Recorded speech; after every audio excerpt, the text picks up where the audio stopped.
Hello, I'm James Mackler, a lawyer with the law firm of Frost Brown Todd. News about drones has been consistently on the rise over the past several years. The recent issuance of FAA Rule Part 107 has helped offer greater guidance for the use of drones, especially in business. Before you consider using drones in your business plan, let's take a close look at the drone laws that apply to commercial users. First, let's define an unmanned aircraft system, or UAS. Unmanned aircraft systems include a communication link that controls a small unmanned aircraft.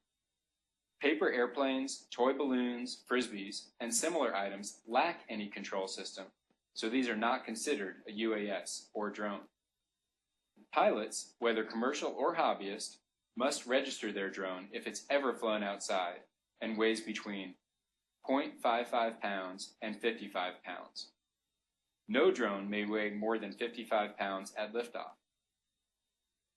Registration helps the FAA ensure safety for you, others on the ground, and manned aircraft. For the sake of responsible flying, drones have to be traceable in the event of an incident or returning a lost drone to its owner. But not every drone needs to be registered. The Federal Aviation Administration does not regulate indoor flight, so indoor-only drones do not need to be registered. Toy drones weigh less than 0.55 pounds or 250 grams and do not need to be registered. All registered drones must be labeled with the FAA registration number directly on the drone itself. As well, your FAA registration certificate must be accessible in paper or electronic form when operating a UAS. The FAA states that failure to register an aircraft may result in regulatory and criminal sanctions. The FAA may assess civil penalties up to $27,500. Criminal penalties include fines of up to $250,000 and/or imprisonment for up to 3 years. The drone must always be in line of sight, with vision unaided by any device other than corrective lenses. First-person view, or FPV goggles, do not count as line of sight, but the rule does allow FPV if line of sight is maintained in another way. The maximum allowable ground speed for drones is 100 miles per hour. Only one drone can be operated per person at a time. Drones must yield the right-of-way to manned aircraft. The aircraft may not intentionally fly over persons not directly involved in the operation. The FAA defines directly involved as those necessary to ensure safe operation of the aircraft. It is typically the operator and the observer.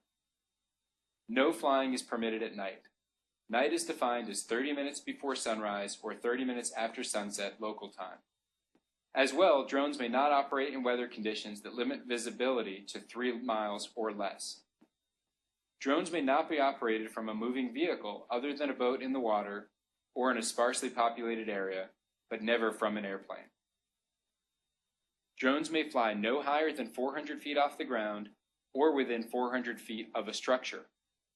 For example, if you are flying your drone on the roof of a 1,000-foot skyscraper, the drone can go 400 feet above that, or at a maximum height of 1,400 feet. This rule makes sense as manned aircraft must remain clear of structures. Any UAS within 400 feet of a structure will still be clear of manned aircraft flight. As I've mentioned, all drones need to be registered, whether flown commercially or for hobby use. This only costs $5 and it can be done online. The changes to the regulations in regard to pilot requirements are significant. A positive change for commercial operators brought about by the release of Part 107 beginning in August 2016. A manned pilot's license is no longer required to fly a commercial drone. A new kind of pilot certification was created specifically for drone flight called the Remote Pilot in Command Certificate. To receive your Remote Pilot in Command Certificate, you must be at least 16 years old and pass a test at an FAA-approved testing center. You will also have to be vetted by the TSA and renew every 24 months. Although there are many stringent regulations around commercial drone use, the good news is that most of them can be waived. The following is a quote from Part 107. Most of the restrictions discussed above are waivable if the applicant demonstrates that his or her operation can safely be conducted under the terms of a certificate of waiver. From small businesses filming aerial shots to nuclear power plant safety officers checking the structural integrity inside their stacks, to eventually delivering a package to your doorstep within minutes of ordering it online. With proper application and considerations of safety when defining business plans and processes, earning certificates of waiver will allow businesses to perform drone operations in the most innovative and exciting ways. Overall, Part 107 is a very positive step toward full integration of unmanned aircraft into the national airspace, and there is still much more to come. I hope you found this information informative and helpful. Incorporating drones into your business plan can create tremendous advantages for you. To learn more, follow me on Twitter at @drone_attorney, and to learn more about the rules as they change, you can follow me at Part 107FAR, or look me up on LinkedIn.